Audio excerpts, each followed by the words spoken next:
Hello and welcome to Comic Culture. I'm Terrence Dollard, a professor in the Department of Mass Communication at the University of North Carolina at Pembroke. My guest today is actor Jermaine Rivers. He is one of the stars of Fox's new series, The Gifted. Jermaine, welcome to Comic Culture. Hey, thanks a lot for having me, Terrence. We see a lot of comics in the cinema. We see a lot of comics on television. So I'm wondering if you were a fan of comics before you got the role of Shatter on The Gifted. Oh, absolutely. I often tell this story. When I was a kid, I used to spend my lunch money buying comics. So, needless to say, I was a very skinny kid because I collected both DC and Marvel. So, absolutely. And is there any character that particularly struck a chord with you? I don't know. I think one of my most favorite characters, I think the most relatable, aside from the character that I play, Batman. You know, Batman has always been a favorite because he's just an average guy who does extraordinary things. So yes, Batman absolutely is probably one of my favorites. Now, you are on a series on Fox called The Gifted, which is sort of looking at some of the other characters in the X-Men universe. Instead of Wolverine or Storm, we're looking at some of the characters that were, I guess, part of the Morlocks or some of the lesser-known X-Men like a Lorna Dane or something. And you play the character of Shatter. So when you are approaching this role as an actor, how do you bring a sense of realism to a character that's, you know, four colors, so to speak? Well, during my initial research into the character, I mean, I already knew about the character, and his initial origins, but really delving into the canon to see exactly, what correlations that I have with the character, to build the character for the TV film adaptation. So, Shad is a very, very relatable guy.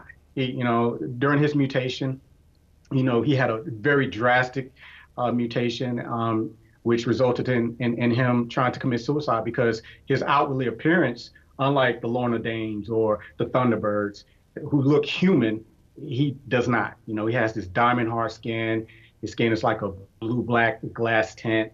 He just stands out. So going from being a normal guy, having a normal life, to having a drastic change in his appearance, made him do certain things that a lot of people can relate to. I think a lot of people has scars, whether it be emotional or physical, that they carry around with them. So bringing that aspect or that element of who he is to the surface was my task.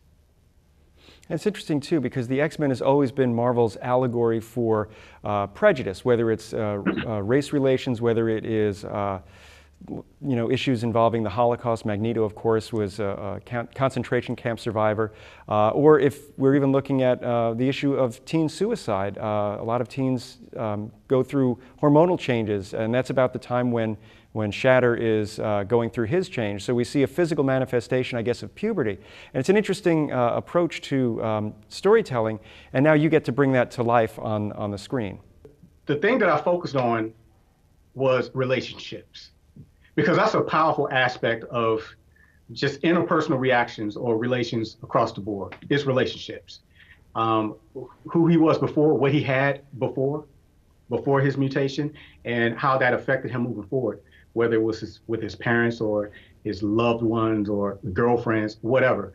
His relationships with people just changed in his mind, and also physically, in the physical realm, how people looked at him and how they approached him in the street, before he went underground. So I think that was the main thing that I kind of keyed in on initially. How am I going to relate or establish relationships with people on the show? Am I going to be extroverted, introverted?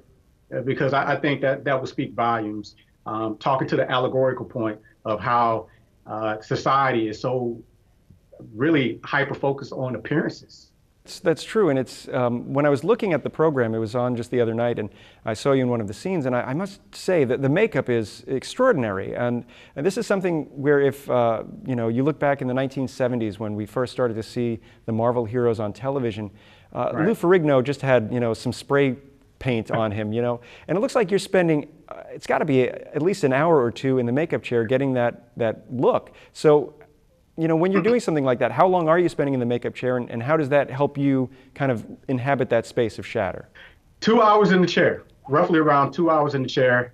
But my makeup team, Mark Neiman and Corey Castellano, these guys are the best in the business.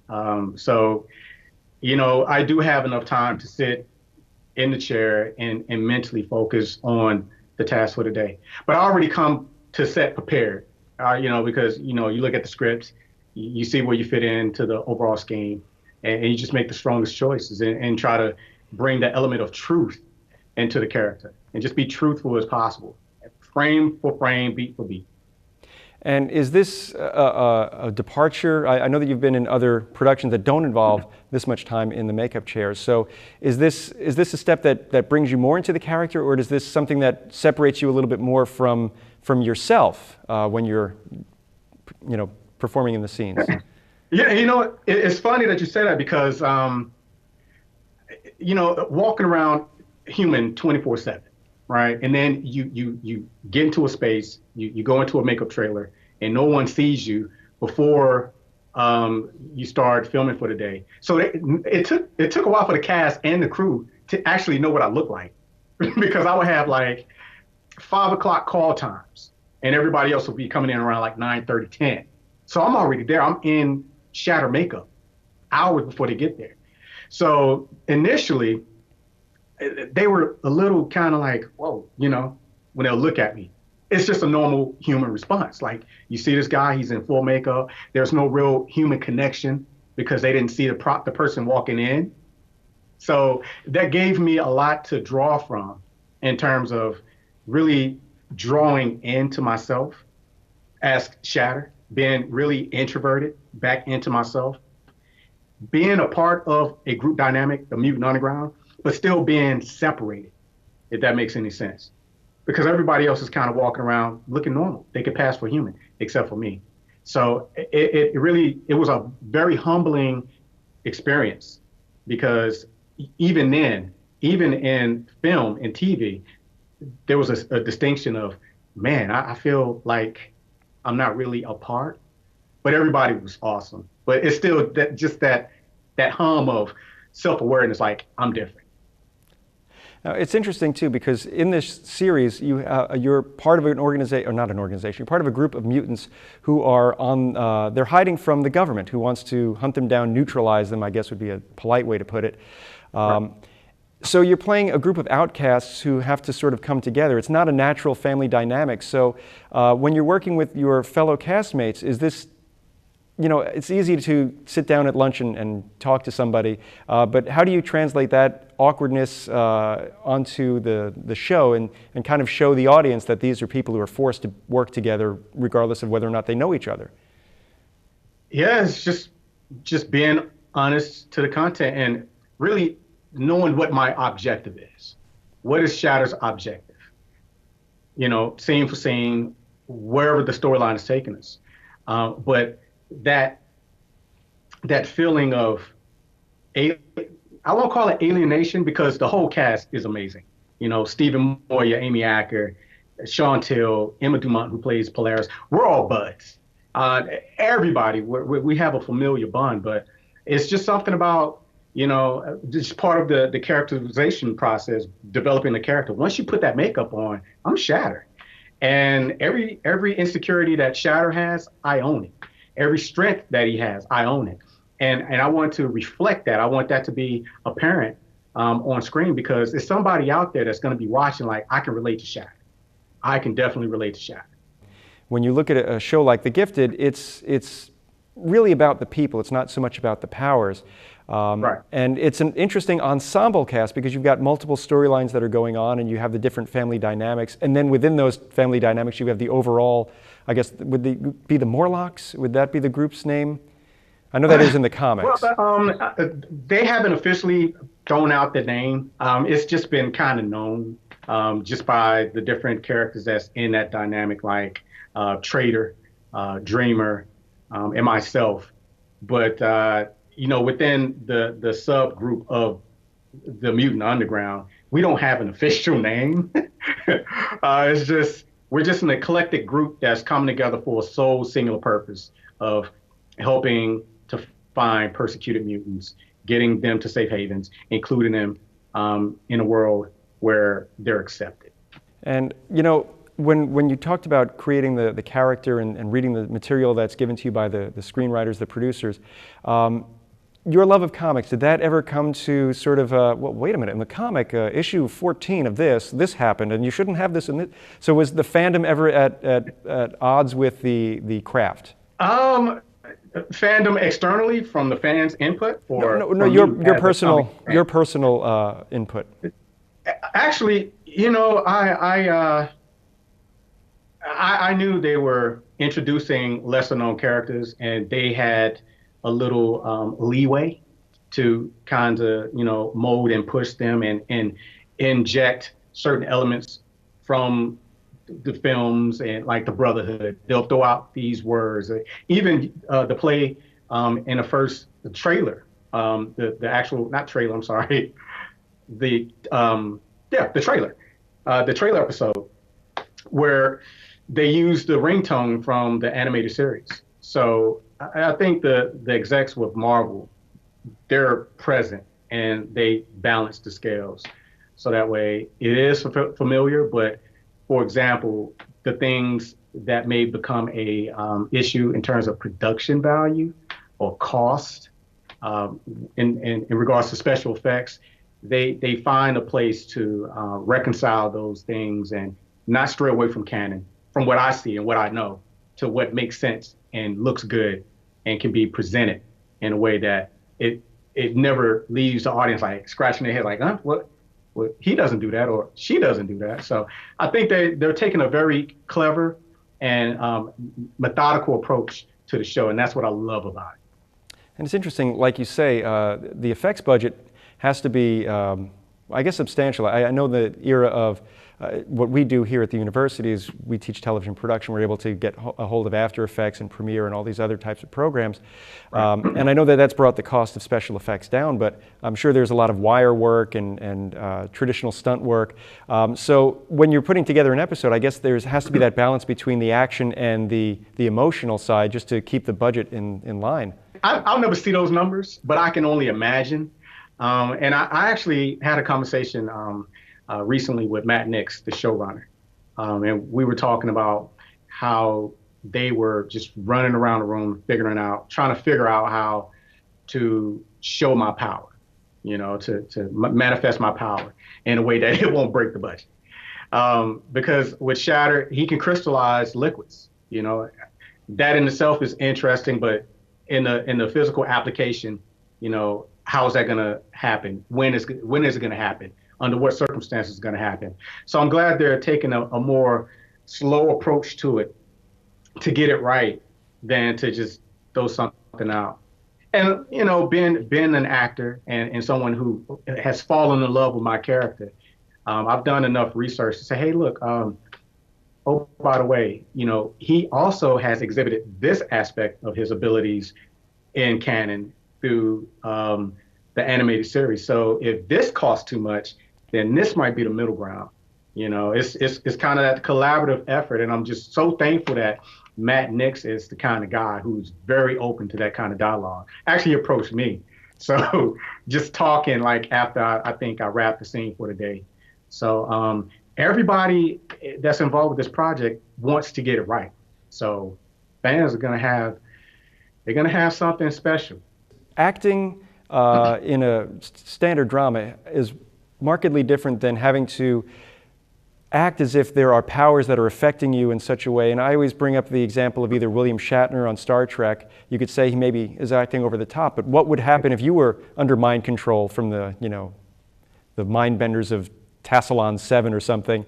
Right. Or Christian Bale, he had that famous blowout a few years back where he's trying to envision this post-apocalyptic world in one of the Terminator films, and there's a guy walking with a paint bucket or something. So how is it working with you know, the real world, and yet knowing that there has to be this other element added on top of it that the audience will see, but in the room that you're acting in, it doesn't exist? That's where the love of acting comes in because at the end of the day, we all get to play. We get to tap into that inner 10-year-old, 8-year-old kid who used to play out in the backyard with G.I. Joes and imagine a world that was so vivid that it didn't matter. It's very submersive and interactive. So as an actor, I can play. We can play. We get to play unapologetically. So that's never has been an issue with me.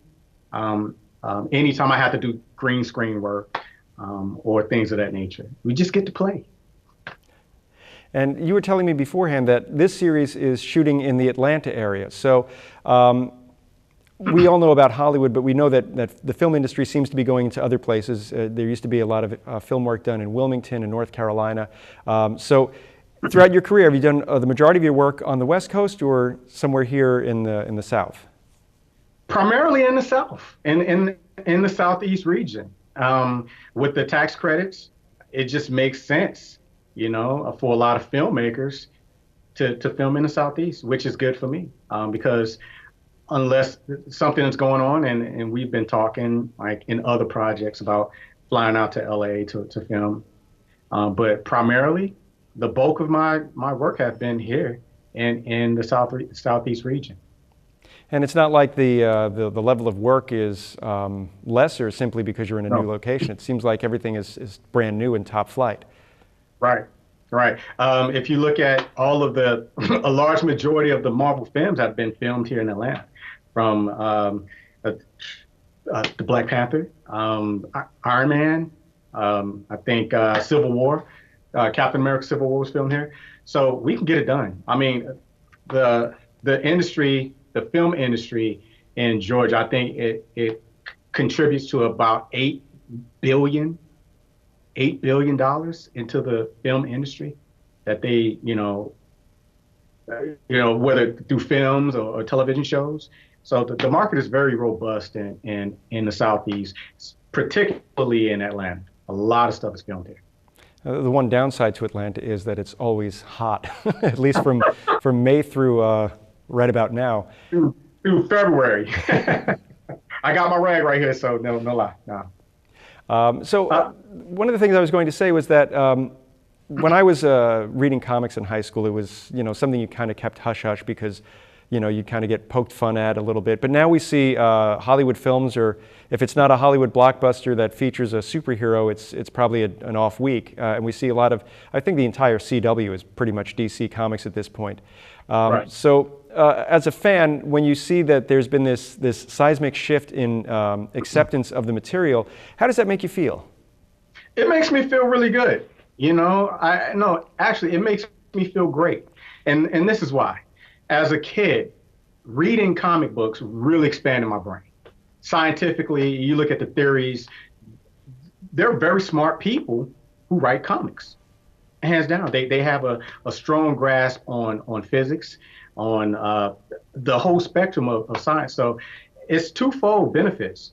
Number one, you're encouraging kids to read. Number two, if they're learning something while they're reading, that's another win. And if it encourages someone to become a physicist, that's a win all the way around for everybody. So I'm glad that the stigma, and I think that the term comic geek is a term of endearment. It's actually a badge, because you don't have any real lowbrow people reading comics. They're, intellectually at another level. Because the conversations is different and the imagination is different. You look at Dick Tracy back in 30s and 40s with the watch. Now we have Apple watches that people can, Skype with their loved ones using their phones on their wrists. So the future is only one comic book away. It's funny too, you mentioned the Dick Tracy wrist radio, which I always used to read that in the New York Daily News and wish that I had one. But you're right, we do have that sort of thing. And when I think a lot of fans look at the sophistication of a Marvel's Avengers or Iron Man, where he's got the drinking problem in one of his films, when you realize you go back 30 years of canon, that's been there that whole time, and that depth has been there. And it's funny. I actually have the comics where Tony Stark went on a huge drinking binge, and Rhodey actually took over as Iron Man, or as the War Machine. So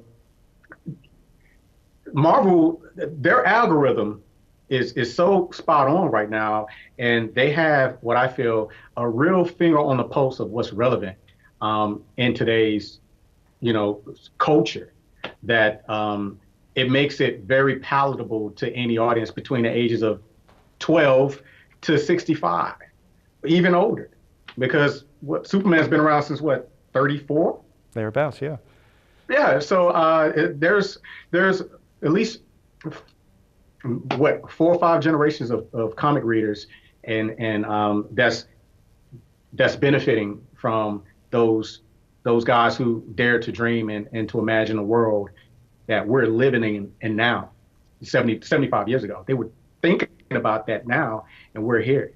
So I don't know. I'm excited to see what the next 20 years is going to look like, because we're always making a quantum leap in our advances technologically, and also in the cinema.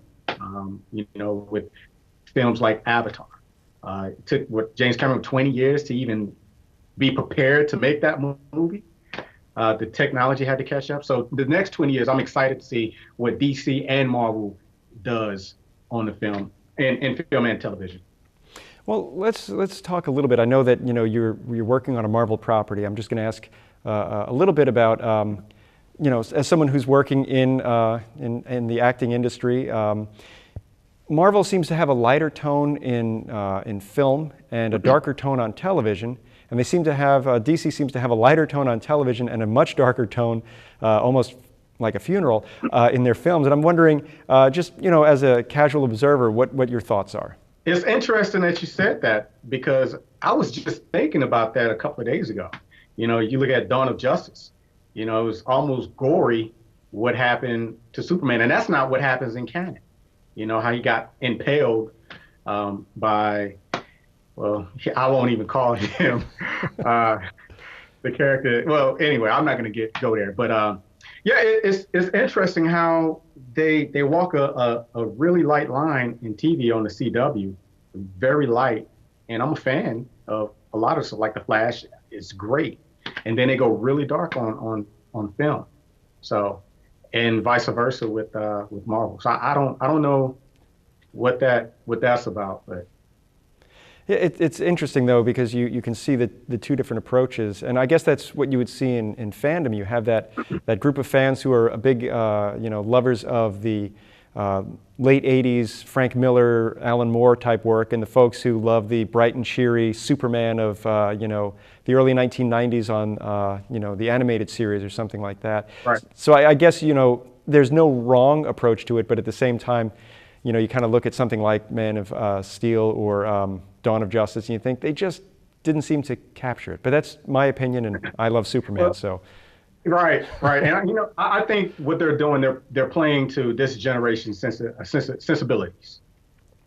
If you look at the audience in the 90s, early 90s, they were not as how can I say, for reality TV has really taken us on a different level of sensibility. Stuff that we would cringe at in the 90s, it's like, oh, that's nothing. Let's show you what we're doing on this show and that show with reality TV. So I think a lot of the filmmakers are like, hey, look, we can't come soft, with this film, because we have to up the ante in terms of drama and just shock factor.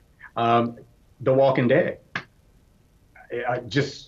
I love the show from seasons 1 to 4, but then after 5, it got a little heavy, and it's emotionally I couldn't take it, And I think that was true for a lot of other fans. So I think across the board, filmmakers are really playing to the sensitivities and sensibilities of their audience for this generation. And I think that's why it's going a little darker than normal. Now, I see that we have about 3 minutes left in our show. So I just wanted to touch base with you a little bit about the upcoming episodes. I know that the 3rd episode ran this week, the week that we're taping the program. And I'm just wondering how soon, again, until we can see you and Shatter on The Gifted? Yeah, like with all shows, initially the first couple of episodes, they really have to establish the core characters and the storyline.